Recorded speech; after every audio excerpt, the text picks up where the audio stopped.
সিলেটের শাহজালাল বিজ্ঞান ও প্রযুক্তি বিশ্ববিদ্যালয়ের কেন্দ্রীয় ছাত্র সংসদের শাকসু ও হল সংসদ নির্বাচন স্থগিত করেছেন হাইকোর্ট। সোমবার বিচারপতি ফাহমিদা কাদের ও বিচারপতি মোহাম্মদ আসিফ হাসানের হাইকোর্ট বেঞ্চ এ আদেশ দেন।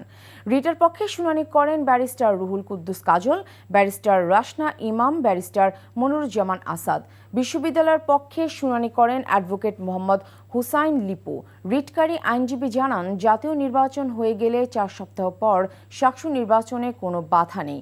জাতীয় নির্বাচনের আগে যদি ছাত্র সংসদ নির্বাচন হয়, আইন শৃঙ্খলা বাহিনীকে যদি তা নিয়ে ব্যস্ত হতে হয়, তবে তার প্রভাব জাতীয় নির্বাচনেও পড়বে উল্লেখ করে ব্যারিস্টার রাশনা ইমাম বলেন, নির্বাচন কমিশন শাকসু নির্বাচন করার অনুমতি দিয়ে নিজের দেয়া নির্দেশনা নিজেই ভঙ্গ করেছে।